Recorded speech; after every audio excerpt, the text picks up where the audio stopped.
have so much information to talk about. One thing I wanted to bring up with Don is how we talked about the media not reporting Sure. what I find to be very optimistic information for the Arizona economy that would also be great information for a buyer or a seller to have, to know that it is time. It's time to buy, it's time to sell.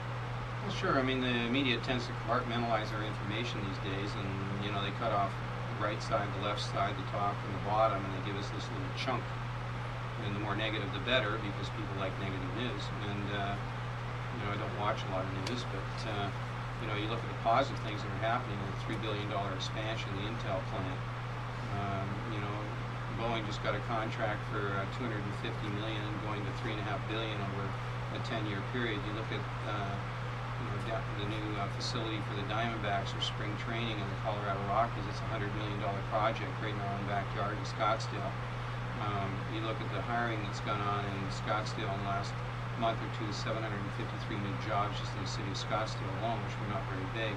Then you look at our unemployment rate in the valley, dropped by 0.4%. So, people have to feel good about their employment prospects, and in order to want to commit to a series of payments over a 30-year time frame. So, a lot of things are happening out there that the media doesn't really report on. Again, they want to accentuate the negative.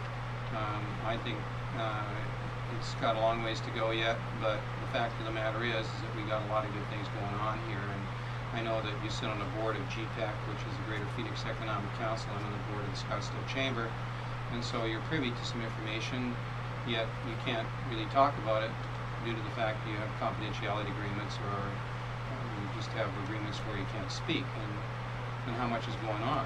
GPEC's they're saying they think this is going to be one of the best years they've ever had in bringing new jobs to Arizona, and you don't see that in the news. Another great positive article I was looking at, this just came out December 1st, was that in what was it called, private sector jobs, Phoenix was number 2 in the country of creating private sector jobs from October 09 to October 2010. We were second to only Washington, D.C., which is a lot of government jobs, so they kind of got to throw that out as not being normal type of job market. So Phoenix likely has one of the best private sector job growths, and the ASU economist Lee McPheeters had said in the Phoenix Business Journal was that 2011 is going to be the best year for the Arizona economy in some time. So, that's all positive. Things are getting better. What about Ford sales in the valley, too? Look at how dramatically they've improved. And, you just got to look at the overall picture. And I have friends that are in the real estate business in Florida, and they're selling real estate down there, and they're really busy. I just got back from Las Vegas, and had a meeting there on Monday with another group there, and their business is very strong. It's not easy, but it's very strong, and they're working hard. And I think the other thing you got to look at is we're starting to see more manufacturing occur in America. I just listened to Wayne Stutzer this morning too, and he talked all about that. So a lot of good things going on, no doubt. Well, also too, there's a large contingency of Canadians that are coming to the valley to buy too, and I know that's near and dear to your heart. Hey. And so yeah, I know. But you do seminars for the Canadians. Is that how it works? Well, we've been up in we've been going to Canada for a long time. I was born in Alberta, and Alberta's got one of the strongest economies in Canada, if not North America. And I sold real estate for 20 years before I moved here in Vancouver, British Columbia, Canada. And so I really, I feel very comfortable going there. I think my contacts and my network is really, really strong. RE/MAX has 39% market share in Canada, which makes it as well an easy entry for me. We have some strategies that we've been using as far as networking type strategies that have been going very well for us. And I think we've closed nearly 30 transactions with Canadian buyers this year. So we anticipate nothing but great things coming down the pipeline. And let's face it, in Calgary, particularly Alberta, the summer was just awful. It rained every single day. My brother just came here 2 weeks ago. It was 30 below zero. It's awful. But guess what? We're making lots of money. The economy's strong. They got lots of net worth. Young, and they want to have blue skies. They want to come here, play tennis, hike, bike, golf. Arizona golf. And the reason that should be important information for buyers and sellers, was positive economic information. The positive influx of Canadian buyers is that it's going to create more competition for buyers when you're out there. So the time to buy is now. The time to sell, if you hold off on selling when the Canadians have gone, what's our good time frame here? Well, you know, you don't... All through May? Yeah, here's another thing the press did, which was really ugly. So they reported that in April of last year, they said Canadians bought I think it was $75 or $85 million worth of real estate in the metro area, eclipsing California as the #1 buying group. And then they reported that in May the numbers dropped by half, and oh my God, you know, the market fell out of the Canadians.